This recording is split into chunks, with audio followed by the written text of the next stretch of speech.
Joining us now, Theodore Wold, and he's the Deputy Assistant to the President for Domestic Policy. Hey, Theodore, thanks for being with us today. Thanks for having me on this morning, John. Appreciate it. Okay, I really appreciate you. We talking a lot of politics today, and I'm going to steer off that for about 10 minutes. I want to get to one of the things that the president did last week, another really bold move Trump made in getting rid of old wood at the TVA, the Tennessee Valley Authority, that were shipping in foreign workers and taking away good-paying American jobs. And the president, as promised, said, I'm not going to stand around and let a government agency do this. How did this happen? Yeah, that's right. So as a lot of your listeners know, the Tennessee Valley Authority is actually a federal agency. It sometimes wants to act like it's a public utility. It's paid for by the taxpayers, provides electricity for most of the Southeast, including parts of Virginia. And their CEO at TVA is one of the highest paid government employees in the country. He makes about $8.5 million in total compensation every year.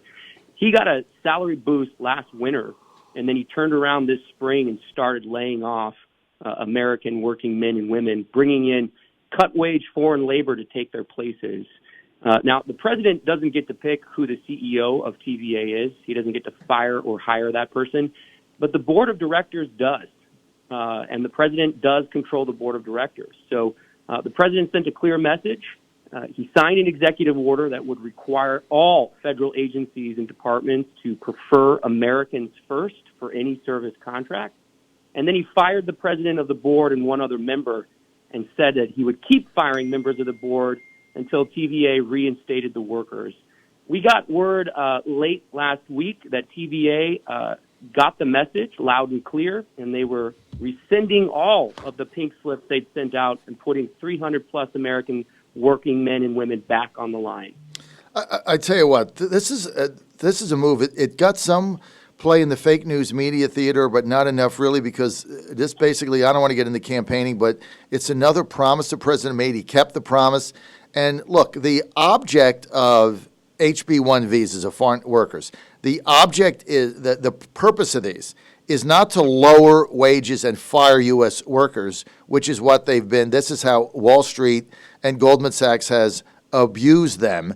The purpose of them is to bring in workers in industries where we don't have enough, where we have a need, or to bring in certain people with a technological skill where we have a shortage. That's the purpose of it. But the problem with these visas, as you know, Theodore, is they have been exploited by the globalist slave trade network based on Wall Street in order to drive down wages for American workers and drive profits up. And finally, President Trump said he had enough and made this move, which is a very bold move, I think. Hopefully we can go forward with this. Let me just ask you something. His executive order on these visas, is it going to be challenged? Is it going to be sued? What happens now, policy-wise? Yeah. So the first step of the executive order is probably not going to be challenged. I mean, no one's going to argue with the fact that. So let me put it this way: Gerald Ford signed an executive order back in 1973 that said if you're hiring someone to a permanent position in the U.S. federal government, it's got to go to the people who pay the taxes that run the federal government first. So U.S. citizens and green card holders, folks who have been here for quite some time.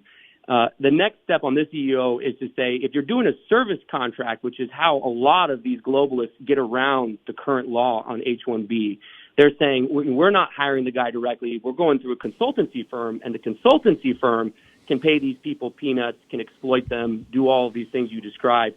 This EO will lock down that loophole. The second step of the executive order is to require the Department of Labor to actually raise the minimum wages of these H-1B workers. Because as you noted, the problem right now is they're being brought in on these cut wage salaries that will depreciate not just the wages for American workers they're replacing, but the total labor market in the areas where they're being hired. So that second step, you can bet your bottom dollar that the globalists are going to fight us in court on that, but we'll see them there and we'll win.